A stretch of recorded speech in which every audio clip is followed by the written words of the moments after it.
Leadership is Common Sense by Theresa. I decided to do my book on leadership and common sense by Herman Cain. This book was published in 1997. As you all know, I'm sure, Herman Cain, his last endeavor was to try and become the first conservative African-American presidential candidate. He has held many high positions throughout his life, but most notably is the chairman and CEO of Godfather's Pizza and chairman of the Federal Board of Reserve Bank of Kansas City. He describes that his intent on writing this book is not to advance the science of leadership, but rather the art of leadership. From earlier in the semester, discussing whether leaders are born or found, I found Cain's view enticing. His belief is that great leaders are born and good leaders are made. He mainly discusses in his book 3+3 leadership. This basically has to do with the critical qualities that a leader must possess. The D factor is the Drucker factor.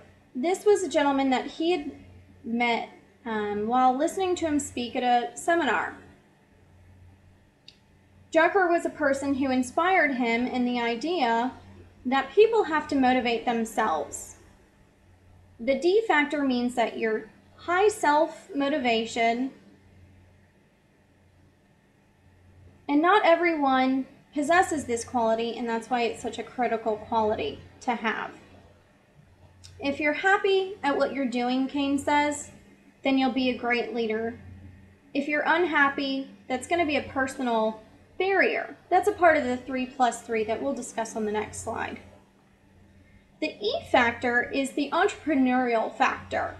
This is going to be how likely you are to take risks in what you're doing and making decisions. I always thought of this as when you're making a large decision, that list of pros and cons that you'd come up with throughout life. Cain describes the E factor as seeing the world as glass half full rather than glass half empty. The F factor is focus, the ability to block out the unnecessary and concentrate on the necessary. He uses an example of the forest and how if you could see the entire forest as a leader, and not just individual trees. So the way I thought of that as seeing the whole broad spectrum of what your job is going to entail and not the individual task that you have at hand, especially as a manager or a leader. The +3 part of this is these are 3 critical things a leader must do. These are things that could be barriers in your way or needing to inspire your individuals to actually want to come to work and leading them and showing them commitment in your position. He identifies some of the barriers as preventing people from being self-motivated that we talked about on the previous slide. They could be family related. These could be things as a miserable marriage, a divorce, death of a loved one, a problem child, or too much debt. This is the hardest barrier to remove, Cain describes. The reason being is you can't change who your family is. You can't really get rid of them or change them or define who they're going to be. Lead would be defined as the actions required to achieve the desired results. This is going to be leading to define the right problem, asking the right questions, and selecting the right answer and trying to get to those desired results. You're going to inspire individuals by being better than expected. You're also going to, I think of this as almost if you're sitting in a meeting and you said something to one individual, and it may not be intended for just that one individual, and the others are inspired by what you've said. He describes in his next chapter moving up the ladder. And this to him was really his growth throughout his life. This book is really an overview of how far he had come and all of the hardships he had gone through, but he shows you how he was a strong leader throughout the entire way. He uses these same 3+3 principles throughout his entire book and brings it full circle so that you really understand where he came from and how he came up with these. At Pillsbury, he actually started out at Coca-Cola, and he knew one of the gentlemen who transferred to a position at Pillsbury and ended up meeting him at a seminar and got to talking with him and needed some help. He had recently, taken that new position at Pillsbury, and he had taken him kind of under his wing and gotten him a position there. He took a risk there in taking the job because, of course, the way that he described it is, well, if we don't do well in this, endeavor, then both of us could be looking for a job. But he decided to move his family and just take a chance. That's that risk factor that he talks about. He wanted to do more than just fix computer problems as the manager of business analysis. He wanted to try and also solve the business issues, and I think that's why Cain has been so successful throughout his career.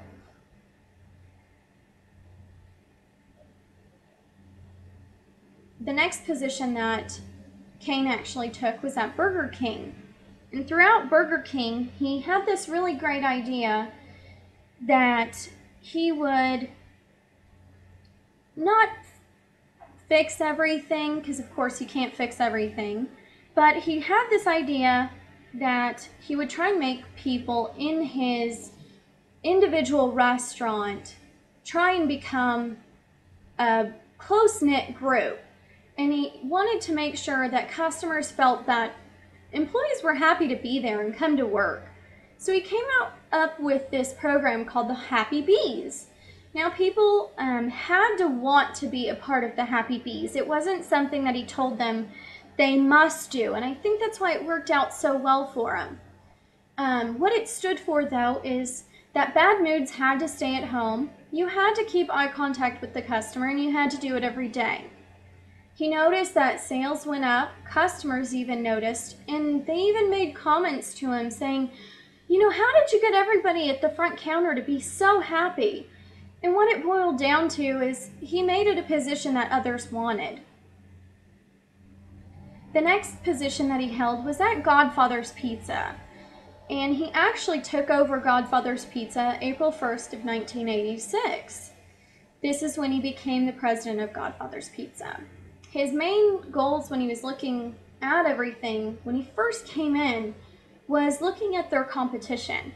And he met with the 20 top people within the company to see, kind of what they could come about with the information and why they're doing so poor in the company, because he completely turned it around.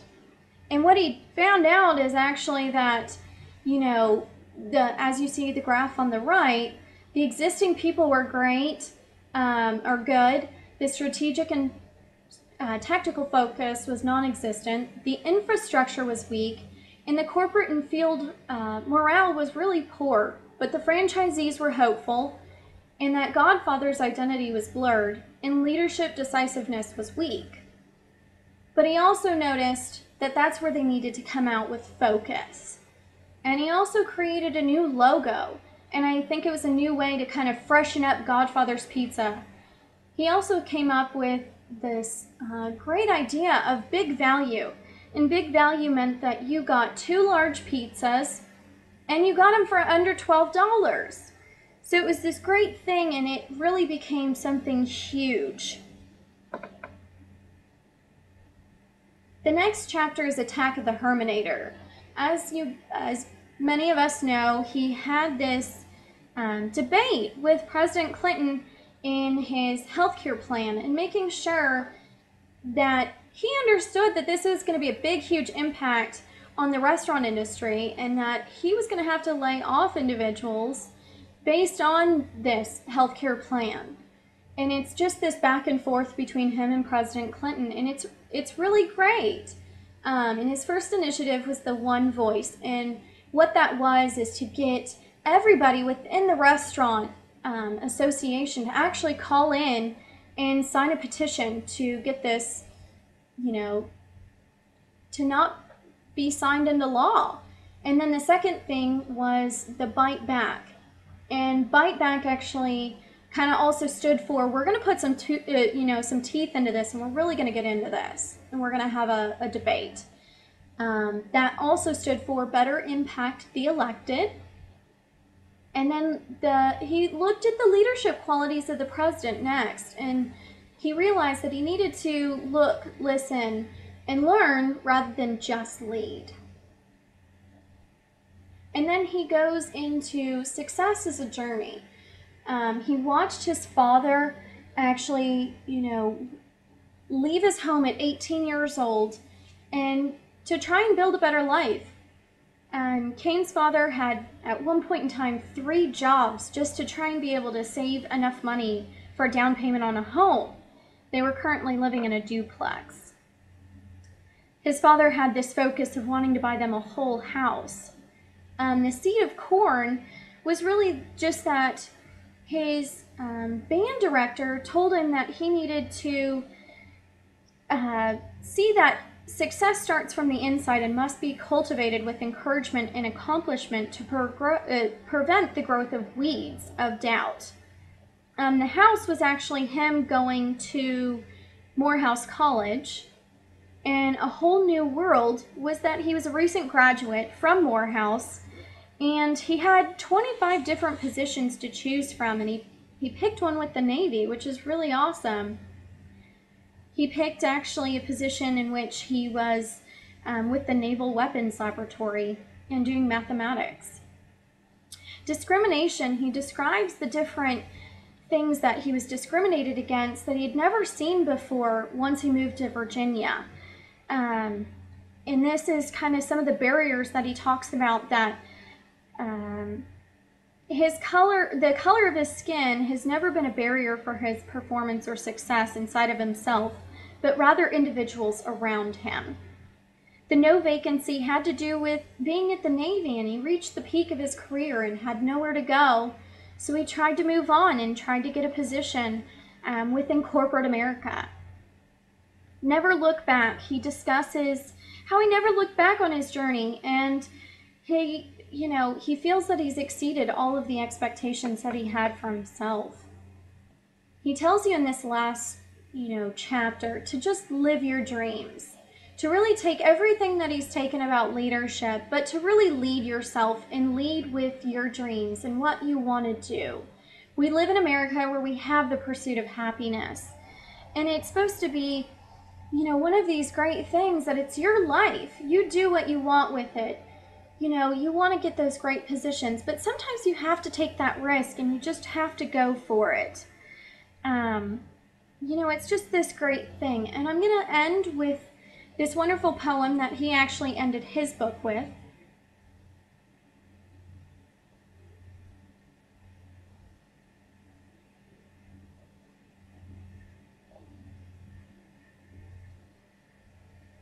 And I think this is a really great way to end this whole work and really getting to view Cain's view on leadership and being a great leader. And I hope you really enjoyed it.